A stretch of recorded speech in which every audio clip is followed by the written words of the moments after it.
السلام عليكم ورحمة الله. أعوذ بالله من الشيطان الرجيم. بسم الله الرحمن الرحيم. رب اشرح لي صدري ويسر لي أمري واحلل عقدة من لساني يفقه قولي واجعل لي وزيرا من أهلي هارون أخي اشدد به أزري وأشركه في أمري كي نسبحك كثيرا ونذكرك كثيرا إنك كنت بنا بصيرا. لا حول ولا قوة إلا بالله العلي العظيم. اللهم علمنا ما ينفعنا وانفعنا بما علمتنا وزدنا علما وارنا الحق حقا وارزقنا اتباعه وارنا الباطل باطلا وارزقنا اجتنابه. وصل اللهم على محمد وعلى آله وأصحابه وأتباعه وسلم. ربنا اغفر لنا وارحمنا وأنت خير الراحمين. آمين والحمد لله رب العالمين. آمين. Now, inshallah, our sister Anne is going to present the subject. May remind us about what we have done last week and what we are going to do today, inshallah. Inshallah. Okay. Last week we started the second remark in which Nursey explains how the human has two faces. One is the face of his ego, and the other is the face of his spirit. Yeah.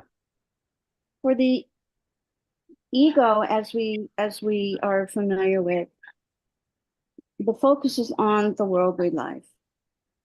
For the spirit, the focus is actually on what Nursey calls infinite impotence and boundless poverty. Mm-hmm. And he has included this in our nature. The all-wise creator has included this in our nature. And the reason why is that if I wasn't impotent or poor, I wouldn't see the purpose of my existence. I wouldn't see that I was a weak and needy creature. My needs are infinite, and my infinite needs are mirrors, reflecting the innumerable manifestations of the only one who can meet them.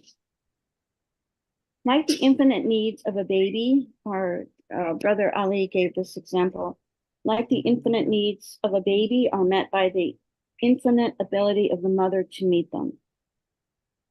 So like we have infinite needs that are met by the infinite ability of the all-wise creator. And then Nursey talks about how man resembles a seed.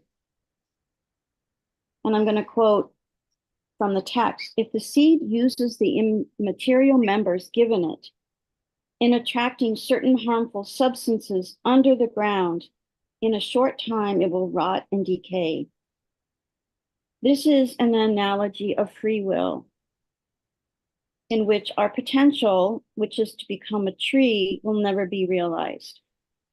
However, if the seed realizes, and this is from Surah 6 of the Quran, ayat 95, if the seed realizes God is the splitter of the seed grain and date stone, in other words, if man recognizes his material side, his spiritual side, if man recognizes his spiritual side, the seed will become a large fruit-bearing tree, consciousness-wise, the tree of the universe, consciousness-wise, like the tree of the universe.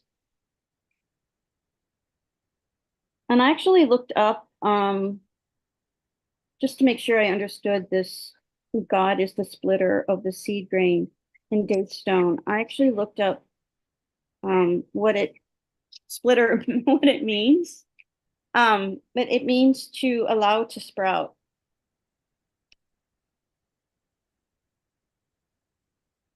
However, In contrast, if man uses his immaterial members on the desires of his ego and on minor pleasures under the soil of worldly life in the narrow confines of this earthly world, I'm quoting Nursey, he will decay and decompose in a brief life in a constricted place, like the rotted seed, and load the responsibilities on his unfortunate spirit. And as Brother Nursey explained Brother Ali, sorry, explained last week, loading the responsibilities on the unfortunate spirit means to try and build, if you try and build your own paradise in this world, you are loading the responsibility on the unfortunate spirit. And then you simply depart from this world. However, if the seed is nurtured under three aspects, at least three aspects, the light of belief, in which I acknowledge that there is a creator, the water of Islam, and conformity to the commands of the Quran, God will keep his promise in the next creation. And that's what I have from last week. Excellent. Excellent. Thank you. Thank you very much, Anne. You're welcome. Now we are going to expand the subject from personal level to community level, civilization-wise. This analysis that Anne beautifully, perfectly summarized it, prepared it perfectly. I really am very happy for her summary. I speak 1 hour last week and presents it in 5 minutes perfectly, better than I do. But MashaAllah. it's a distillation of everything you said. It needed that hour. Thank you, thank you. Thank you very much. It is very helpful, great help, mashallah. Thank So you. Welcome. We may think that the Quran is speaking to human beings and just speaking to human spirit in order to make a person happy in his life, in her life. No, it also speaks to the community, human population, how satisfactory the life will be if they follow the guidelines presented to humankind in the Quran. So we will see this analysis now, and also we will read, inshallah, an analogy in the form of a simple story, but it is very, very realistic, and also it is a very interesting interpretation of a mysterious story told in the Quran. We will see it, inshallah. I'm very excited. I'm very excited. Nursi is a very modest man. He doesn't speak big. He doesn't make big claims saying that, look, the Quranic stories must be understood in this way. They have very deep meaning, etc. No, he just presents it as he understands and leaves some marks so that when you read it, it clicks in your mind that, this is the interpretation of the story, although looked very simple, the story in the Quran, but in reality, how this story, simple-looking story, has a significant meaning in it. So we have to work on it. It needs some work. So we have to see the correlation between the Quranic message and how Nursi makes it, presents it to us in practical terms. We will see it here. I'm very excited uh, as I have been preparing myself for this discussion, what we are going to study, what is the significant message there, how can I be more useful to my friends, and also for myself and understand the text even better. Then it takes some time, definitely, but it is worth it. Really, it is worth it much more than we can imagine. So reflect on the text and see the connection between the Quran and how Nursi interprets the Quran, Quranic, seemingly mysterious ways of speaking in the real terms, living terms of our life, practical life, bringing it to our today's life, reality, and applying it as a guideline for ourselves, presenting it as a guideline for ourselves, how we are going to live in this 21st century. So, inshallah, we will read it. I'm excited to see this connection between the Quran and his stories. Would you mind just if anybody has any questions or concerns or comments, we are open. Otherwise, we can continue to read, inshallah. Yes, okay.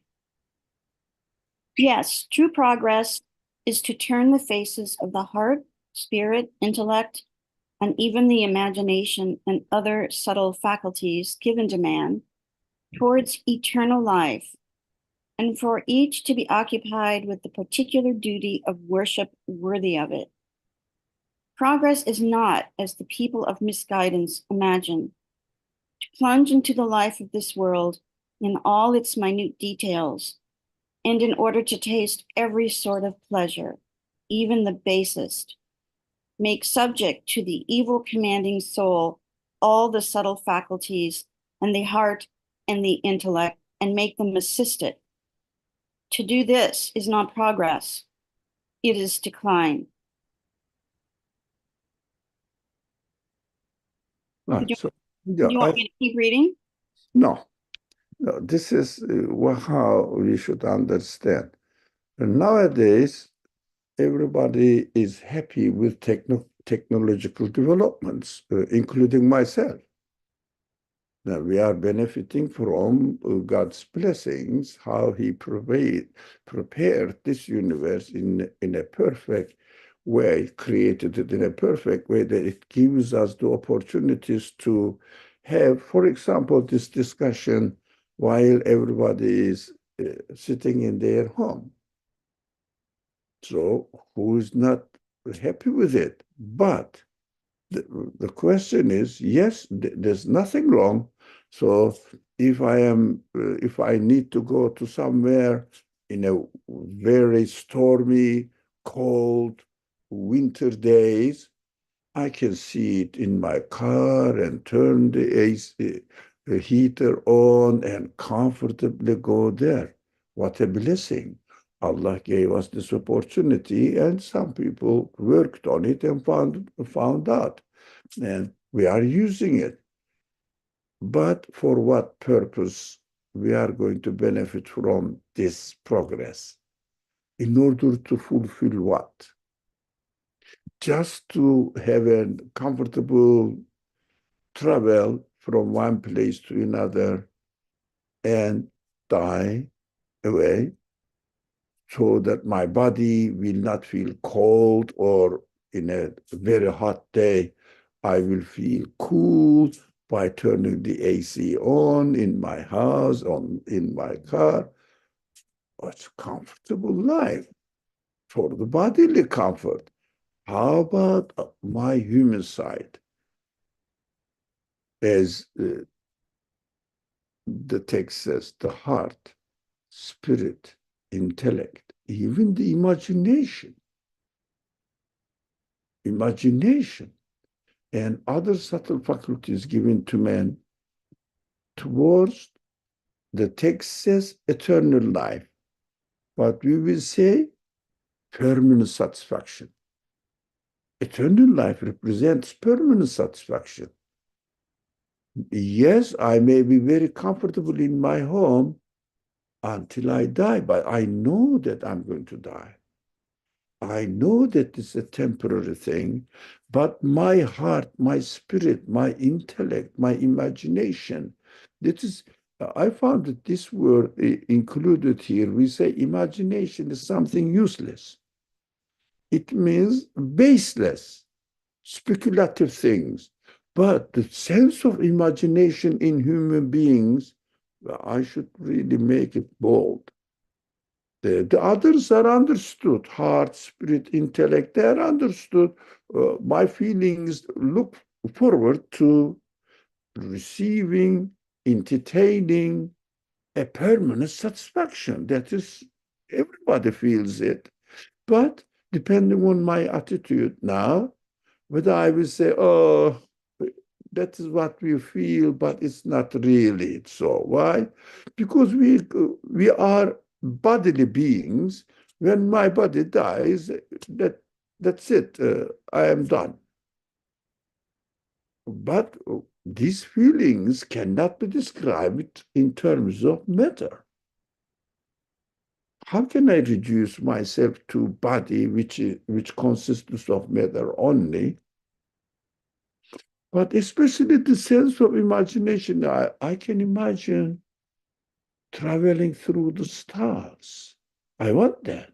I can imagine, for example, communicating with the meaningful sides of every being. I can imagine, as the Quran describes in the story of Solomon, which is excellent, excellent story, full of meaning, message.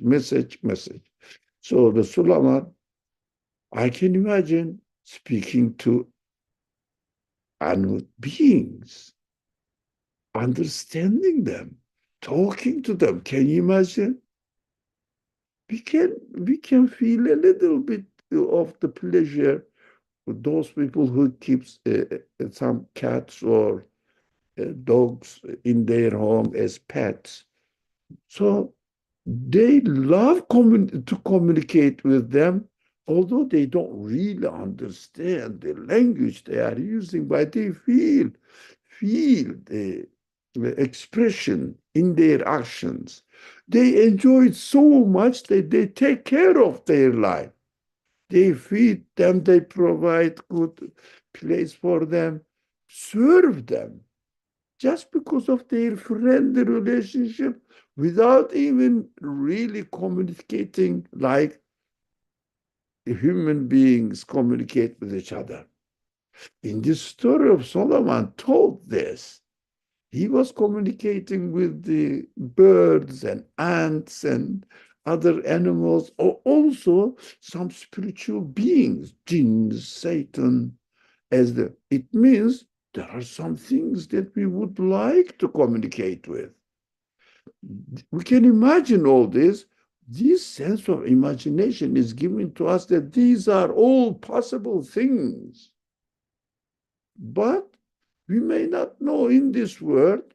We should try to learn it as much as possible, but the purpose of this imagination goes beyond human capacity within the conditions of this world. How can I travel through the galaxies and see all these beautiful, colorful, and interesting design in the creation of the galaxies in their relationship with each other, turning around each other in a very complicated way with no problem at all. I would like to see it. So even somebody takes some, how do they call it? I don't know, but imaginative videos or something, makes, traveling through the galaxies. Everybody is excited. That's what human beings are given, this need. How can I satisfy all this? Who gave me all these needs? So we understand that they are given to us not only to entertain them, but in this world, here it is, the duty of worship. Duty of worship.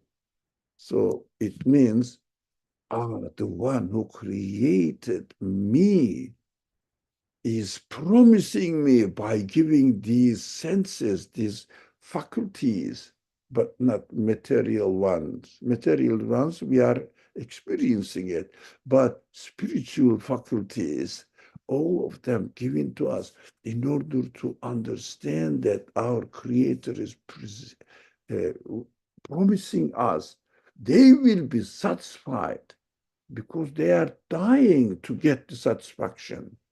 But in this life, we can only get partial satisfaction, very minute proportion of it. But full satisfaction, yes, given. Who, the one who gave these feelings to us is promising that he will satisfy it fully. Why? He gave the need. Why shouldn't he satisfy the need while he gave the need for it? It is a promise. We should understand that.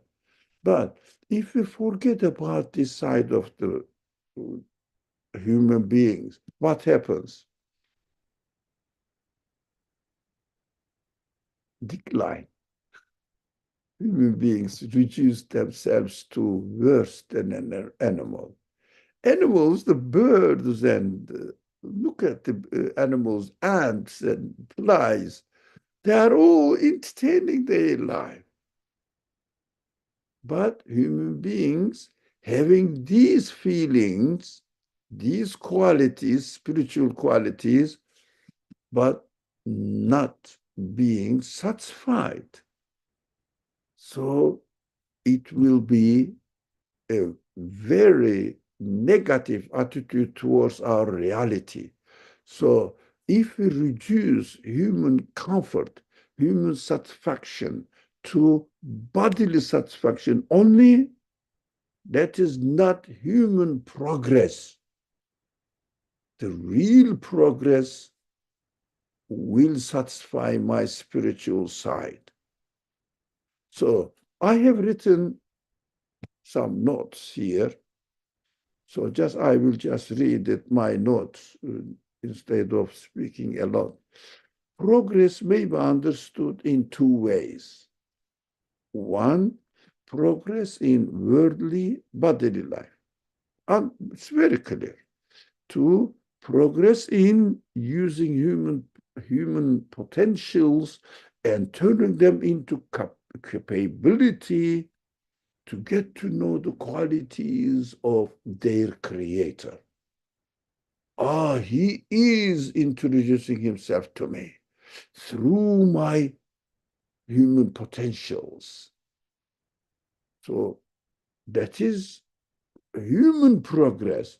The other one is animal side of human beings, the progress in animal side, limited within the conditions of this life on earth. Very, very short as compared to human potentials. Infinite potentials. We cannot get to the end of our expectation of satisfaction.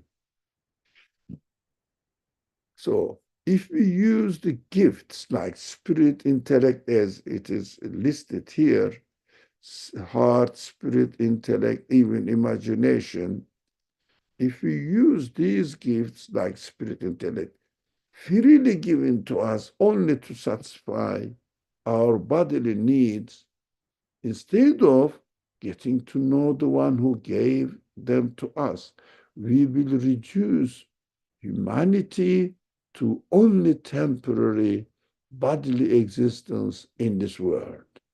And ultimately, we will die and get rot.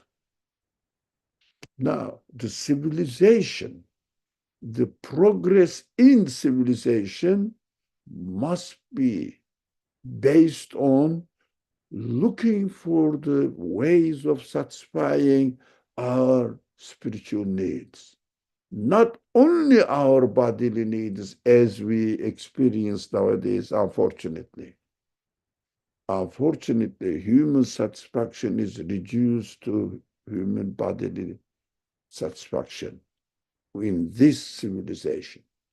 So, Nursi is going to give us a vision. I mean, the reality, but presented to us in the form of a vision, imagination. But it's very real. We will see that. That's what I have to share with you. Then we can continue. Huh? Yes. I saw this fact in a vision, which is described in the following comparison.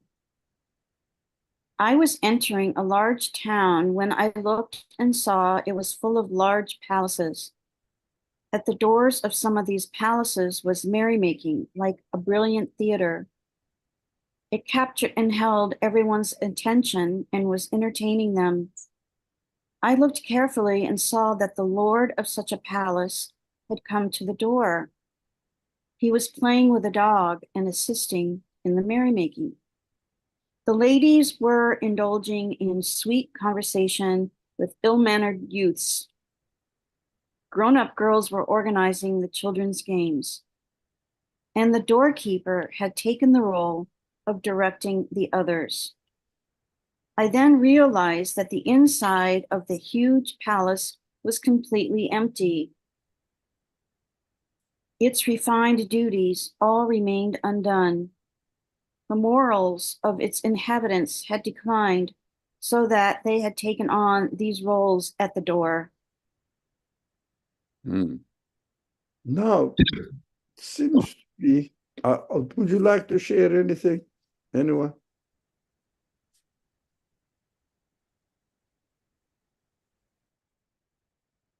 I'll just say that the contrast with the next large palace he comes to is incredible. So the contrast is brilliant. So, yeah. So what we understand from here, and he says, I came to a town, there are some houses. As we understood, the owner of the house, lord of the house, is only playing at the door with the dog. It's interesting, at the door with the dog, rather than really taking care of the needs, administrative needs of the house or administrative needs of the society, if we generalize it. So the lord of the lord of such a palace had come to the door. So the lord of such a palace represents what? Human spirit, human consciousness, ruh. And these human feelings was playing with dog, assisting in merrymaking. But administration of the real need of this building is left unattended. So everybody is in civic conversations, ill-mannered youth doing illicit things. Now, at the doorkeeper, and the doorkeeper, which is doorkeeper, is the dog. It is interesting. We will see that. Egotistic worldly concerns just to protect my bodily safety. had taken the role of directing the others. Can you imagine? It reminded me this uh, Animal Farm, Oliver's Animal Farm novel. So the dogs are uh, ruling the country, but the spirit is playing with the dog, whose duty is doorkeeper, just to protect your bodily life. So the roles are completely uh, mis how do you say, misfunctioning. The one who is responsible to control the life of a human being, direct the life of a human being, manage the life of a human being, is only playing with material satisfaction of human life, or busy with the material satisfaction of human body, and neglecting everything. This huge palace was completely inside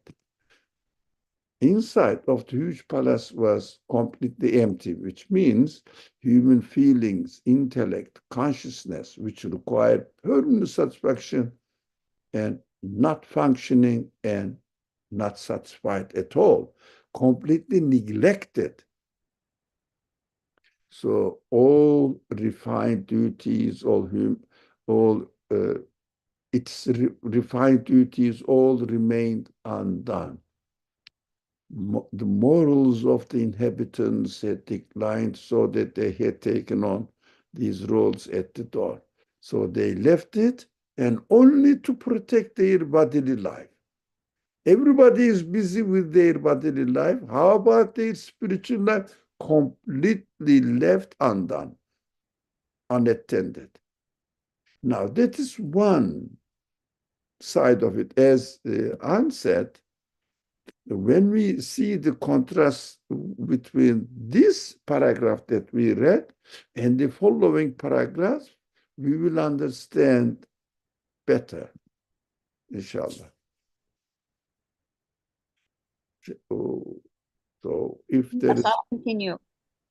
yeah, please. I passed on until I came to another large palace. I saw that there was a faithful dog stretched out at the door and a stern and serious doorkeeper. It had an undistinguished appearance. I was curious. Why was the other way it was, and this palace like this? I went inside. Then I saw that the inside was very merry. Apartment over apartment, the people of the palace were busy with their different refined duties. The men in the first apartment were overseeing the administration and running of the palace. In the apartment above that, girls were teaching the children. Mm. Above that, the ladies were occupied with fine arts and beautiful embroideries. And on the top floor, the Lord was exchanging news with the king and was busy with his own elevated duties in order to maintain the people's tranquility and his own attainments and progress. They did not stop me, since I was not visible to them, and I was able to wander around. Then I came out and looked around. Everywhere in the town were these two sorts of palaces. I asked about this, and they told me. The palaces where there is merrymaking at the door, and whose insides are empty, belong to the foremost of the unbelievers and people of misguidance. The others belong to honorable Muslim notables. Then in one corner, I came across a palace on which was written my name, Saeed. I was curious. I looked more closely, and I, as though, saw my image on it. Calling out in utter bewilderment, I came to my senses and awoke. Do you think this long paragraph uh, makes sense? I mean, is it understood? Anyone? Well, as I mentioned earlier, you put the two next to each other and the contrast couldn't be greater. I mean, you wouldn't want to live in that former palace. None of us would want to live in that former palace, the first one. The second one is um it's a beautiful society.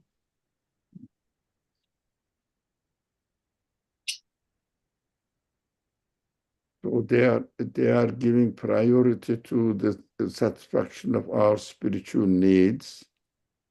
Everybody is doing every feelings are busy with fulfilling their own functions, and especially this one was so interesting.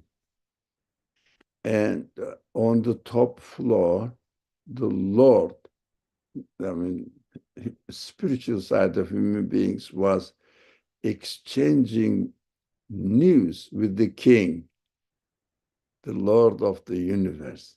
It means communicating with the creator, acknowledging him, and trying to understand what he wanted from him to do. So he is ready to fulfill the desires or suggestions of the king in the city of human life, and was busy with and the spirit was busy with his own elevated duties in order to maintain the people's tranquility and his own attainments and progress. Unfortunately, we have, for example, education system nowadays, and the education system mostly aims at serving our bodily life. Only when the problems occur, then only in psychology department, how I am going to solve the problem of this person who is suffering from trauma he or she experienced in his or her life, or because of spiritual dissatisfaction, falling into despair, stress, depressions, even different kinds of problems appear. They are trying to solve this just to make this person feel happy until he dies. Still not really looking for human eternal satisfaction. Human eternal satisfaction. Unfortunately, all the institutions, uh, but with a small exception, studying, some Jewish seminaries, Christian seminaries, and Muslim schools, they are trying to answer the needs of human spirit. Otherwise, the main foundations of the education system is just directed to satisfy human bodily life. Unfortunately, technologies just to satisfy human bodily life, make it comfortable, how we can live in this world. While we are in this world, we won't have much problems. So we understand that here we have to reverse this. It doesn't mean that we should neglect our body needs, of course, but depending on the value, bodily needs uh, need to be satisfied. Okay, but it is only for a temporary base. How about spiritual side? Let's say we have a university, and this university there are several faculties. Let's say uh, let's say 50 faculties, different departments, 50 different departments. At least 40 of these different departments uh, must be searching how a human being spiritually satisfied. And maybe 10 of them, how we can have a comfortable life. Whereas the reality is reverse. Not only 40 of them looking for bodily satisfaction, 10, as an example, 10 of them look for spiritual satisfaction, almost no spiritual satisfaction.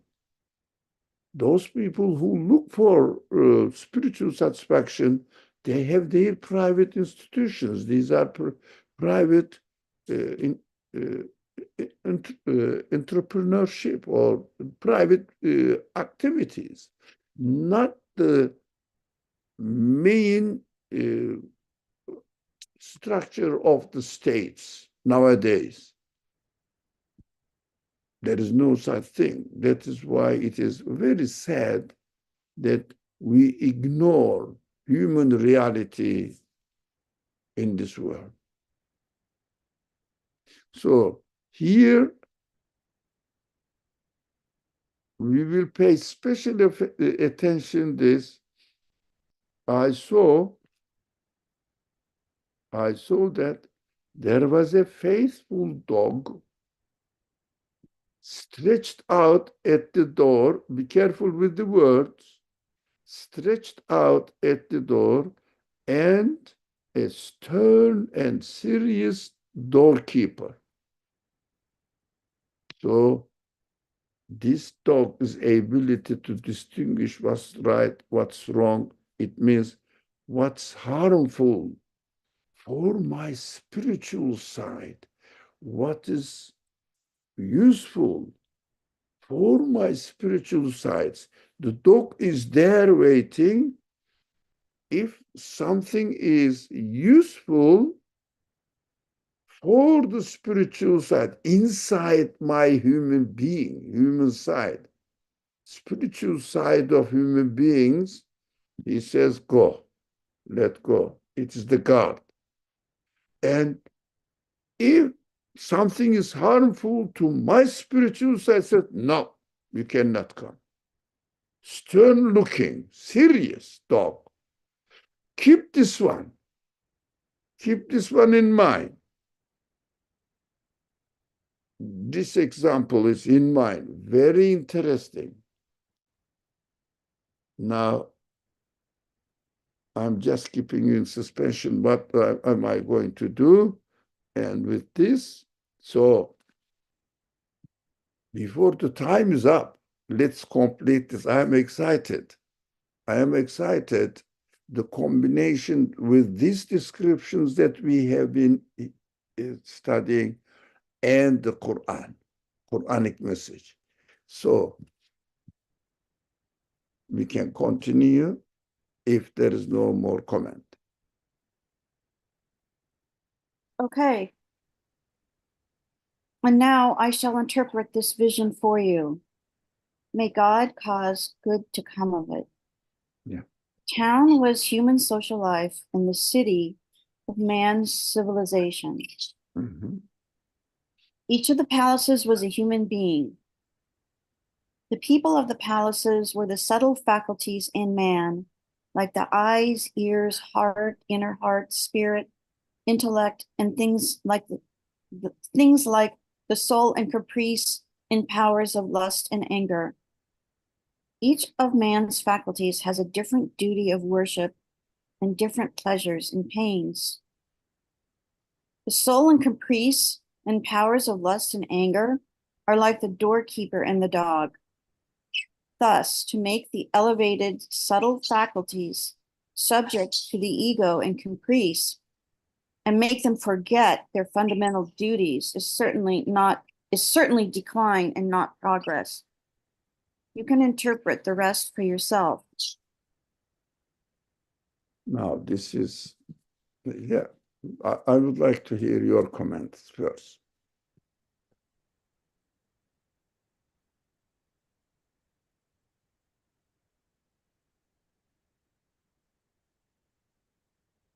Well, in one, if the people of the palaces are faculties, our senses, our spirit, soul, feelings, etc., they can be used either for merrymaking, as in and bodily needs, as in the first palace, or they can be used for spiritually rewarding purposes, more refined duties, as in the second palace. And the dog is the doorkeeper. The dog of the second palace has the ability to distinguish right from wrong, unlike the dog of the first palace.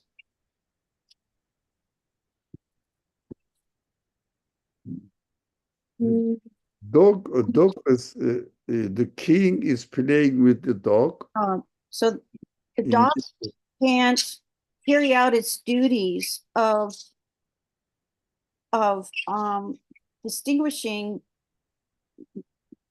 lust and anger from entering, of preventing lust and anger from entering. The dog is distracted and can't do the job it's supposed to do, which is to prevent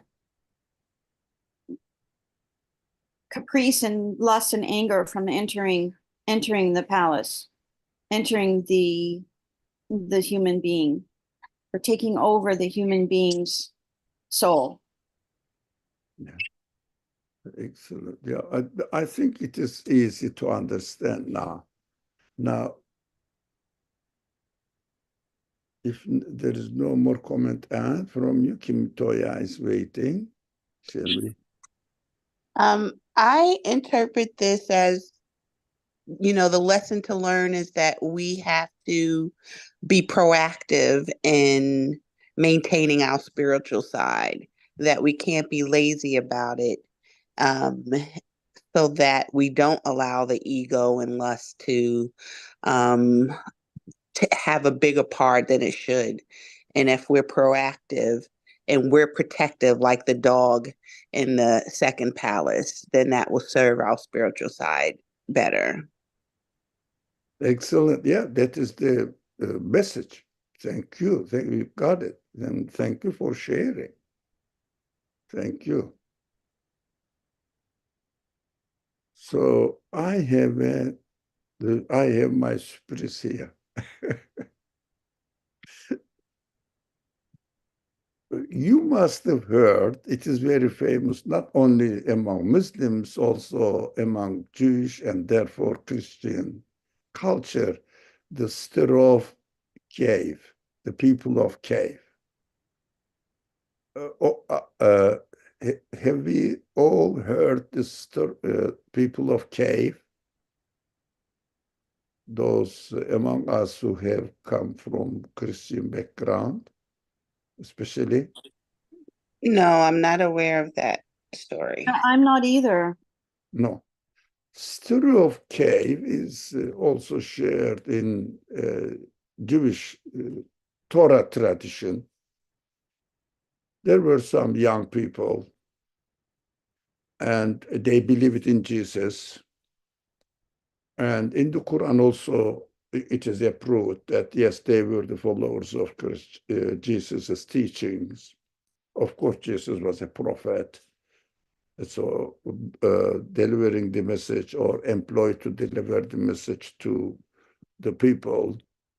And later on, these people were persecuted and and also prevented by the authorities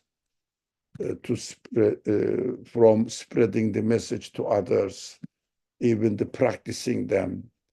And these young people did not follow this administration who rejected Jesus' message, and they wanted to secure themselves from the influence of this. I mean, they call it anti-religious, anti-religious administration. This is just a story, of course. Real or not, that's something else. It is not our concern. And also, Quran brings up this story, refreshes it, and puts it in the right way, what we should understand from it.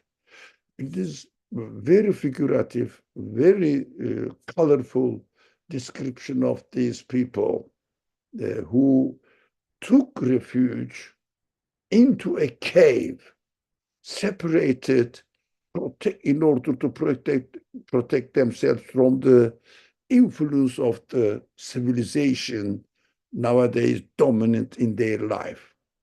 So they protected themselves, is represented as secluding themselves into a cave. But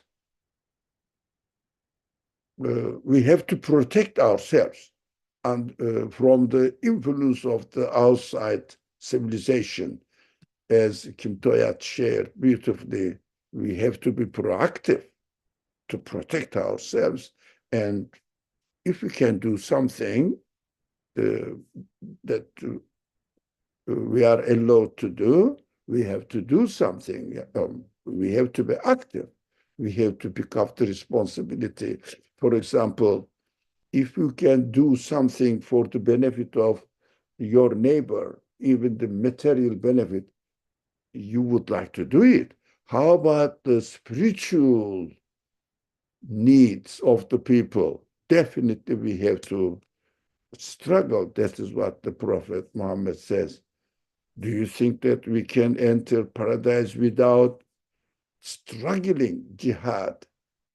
Of course, we understand jihad not only with gun, or it is completely irrelevant nowadays, but jihad really struggling to protect our spiritual values and the message that we received from God to teach us how to satisfy our spiritual values. So this is the story of cave, and the Quran explains it in great detail. And every part of the story is full of meaning, directly related to our practical life now, but especially the relationship between the duty of the dog, which is expected to protect the harmful things from entering into the city, as human society and city of many civilization. It means into the civilization, and he was stern-looking dog. It means, no, I will never let you. That is what we have to be very determined, insistent in protecting ourselves from the influence of the outside civilization, as long as this civilization doesn't really provide me with good, useful information and means. So we have to be stern. So anyways, this is the beautiful description of the dog. We have to take this, really being proactive is extremely important, but in which sense? As the dog in the story. So the dog should not be busy with kings himself playing and entertaining and neglecting their duty. And king is playing with only to protect my country, to protect my house, to protect my bodily life. Just a minute. How about your human side, man? You have to, oh, king, you have to take care of the human spiritual needs, which is eternal, which is permanent, which is the most important. Bodily need is just a temporary thing. Everything is upside down now. And in this the story of cave is beautifully described this. And of course, we don't have time. Now I will read it and you will see only the dog's mission described in the Quran. I will read it now. We don't have much time.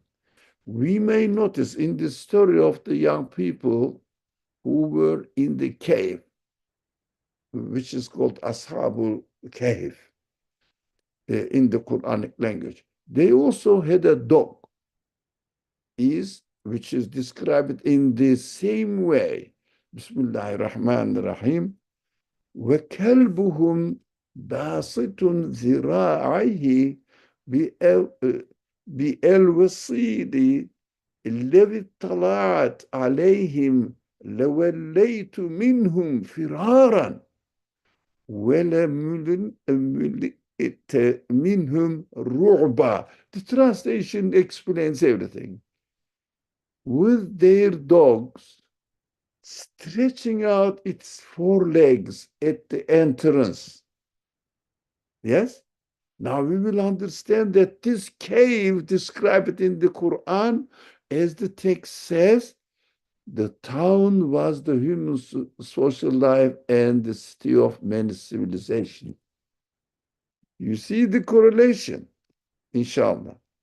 So with their dog, the people were, how many of them doesn't matter, but there were some young people in the description of the Quran and also in the description of the Torah, more or less the physical appearance is the same, but relevance of it and the details of it is in the Quran directly related to our reality.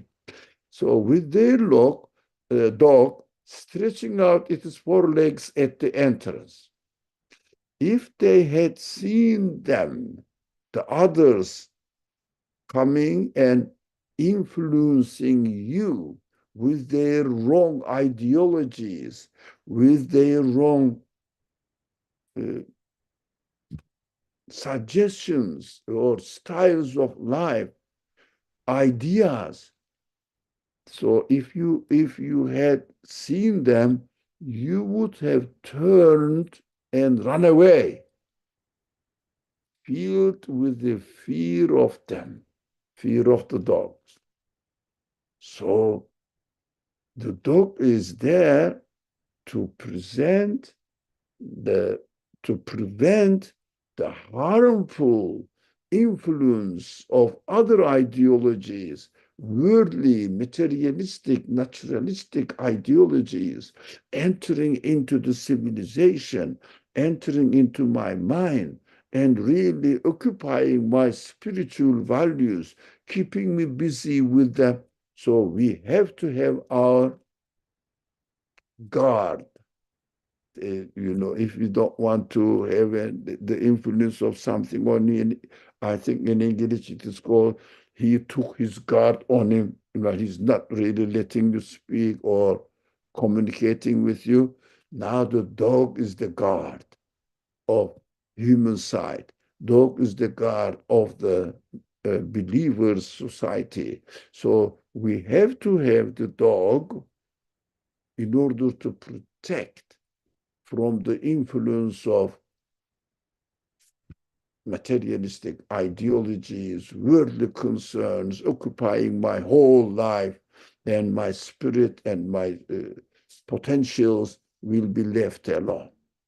So I love this one filled with fear of them. So you would turn away from it. It means we have to protect ourselves. We have to do. That's what we understand from this cave story. And also, it is beautifully related to this description of it. He said somewhere the dog was.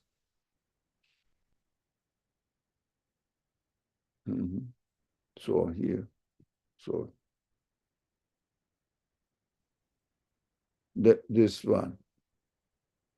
I saw that there was a faithful dog stretched out at the door, and stern and serious doorkeeper.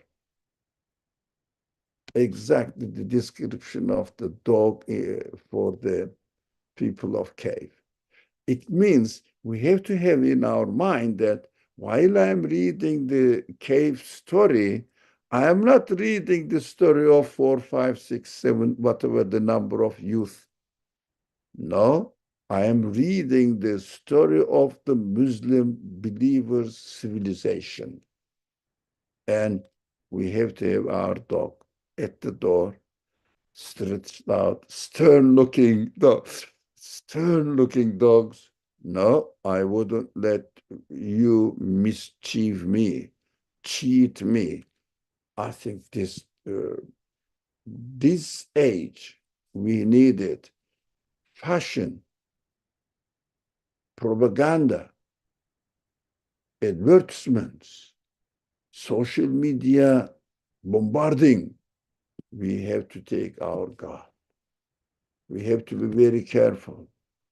We should be very careful that even the design of the stores are really nothing but just trap, just taking you in their own civilization, in their own life.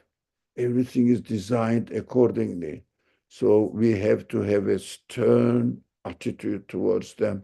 I am not going to be cheated by you. Be serious. I will protect myself.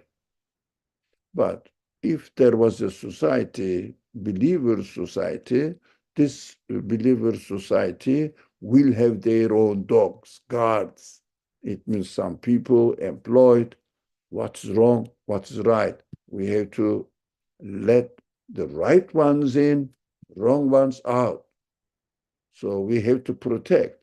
Otherwise, we will be occupied by other civilizations because they are coming with, charming things. The king is playing with the dog and entertainment, and inside is empty. That is a very meaningful description of the people of cave in the Quran, what we read. Beautiful. Anyway, I was excited to share it with you. Alhamdulillah, we had enough time. Oh, time is up. I am sorry. Would you like to share anything more? Otherwise, from the third remark, we can continue next week, inshallah. Any more comment? No. أعوذ بالله من الشيطان الرجيم. بسم الله الرحمن الرحيم.